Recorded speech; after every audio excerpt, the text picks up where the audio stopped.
ಸಜ್ಜನಗಡದಲ್ಲಿ ಇರುವಾಗ ಅಲ್ಲಿ ಒಬ್ಬ ಮಂತ್ರವಾದಿ ಇದ್ದ. ಅಂತೂ ಮಂತ್ರವಾದಿಗಳು ಒಳ್ಳೆಯವರು ಬಹಳ ಕಡಿಮೆ, ವಾಮ ಮಾರ್ಗವೇ ಹೆಚ್ಚು ಅವರಲ್ಲಿ ಇರೋದು. ಅವನ ಆಚರಣೆಯೂ ಸರಿಯಾಗಿರ್ಲಿಲ್ಲ. ನಾನು ಮೈ ಮೇಲೆ ಬಟ್ಟೆ ಇರದೆ ಒಂದು ಲಂಗೋಟಿ ಹಾಕಿ ಸೇವೆ ಮಾಡ್ತಿದ್ದೆ, ಯಾಕಂದ್ರೆ ನಾಮಸ್ಮರಣೆ ಜಪಿಸ್ತಿದ್ದೆ. ಅದನ್ನ ನೋಡಿ ಅವನಿಗೆ ಹಾಗೆ ವಸ್ತುತಃ ಯಾರಿಗೂ ನನ್ನಿಂದ ಕೇಡಾಗಬಾರದು ಎಂಬ ಒಂದು ಎಚ್ಚರಿಕೆ ಇಟ್ಕೊಂಡು ನಡ್ಕೊಡ್ತಕ್ಕ ಸ್ವಭಾವ.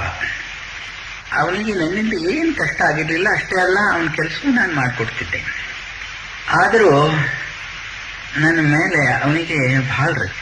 ಒಂದು ದಿವಸ ನೀನು ಲಂಗೋಟಿ ಹಾಕಿ ಹ್ಯಾಂಗ್ ತಿರುಗುತ್ತೆ ನೋಡೇ ಬಿಡ್ತೇನೆ, ನನ್ನ ಮಂತ್ರ ಸಾಮರ್ಥ್ಯ ನೋಡಿ ಅಂತ ಏನೋ ಒಂದು ಶಕ್ತಿ ಪ್ರಯೋಗ ಮಾಡಿರ್ಲಿಕ್ಕೆ ಸಾಕು ಅವ ಕಲ್ತದ್ದು. ನನಗೆ ರಾತ್ರಿ ಮಲ್ಕೊಂಡಿರುವಾಗ ಭೂಮಿ ಶಯನವೇ ಆಗಿತ್ತು.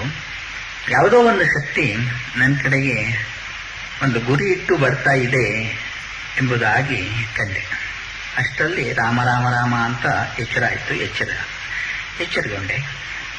ಅದು ಸಮರ್ಥರಿಗೆ ಸಹನ ಆಗದೆ ಅವನನ್ನು ಚೆನ್ನಾಗಿ ಕುಬುಡಿಯಿಂದ ಹೊಡೆದ್ರು ಎಂಬುದಾಗಿ ಮರುದಿನ ನನಗೆ ತಿಳಿದು ಬಂತು. ಆ ಶಕ್ತಿಯಿಂದ ನನಗೇನಾಗಲಿಲ್ಲ. ಹೀಗೆ ಮಾಟಿ ಮುರುಡಿ ಯಾರಾದರೂ ಮಾಡಿದರೂ ರಾಮನಾಮದಿಂದ ಎಲ್ಲ ಹೋಗ್ಬಿಡ್ತಾರೆ. ರಾಮ ಭಕ್ತರಿಗೆ ಅದು ಬಾಧಿಸುವುದಿಲ್ಲ. ಸಜ್ಜನಗಡದಲ್ಲಿ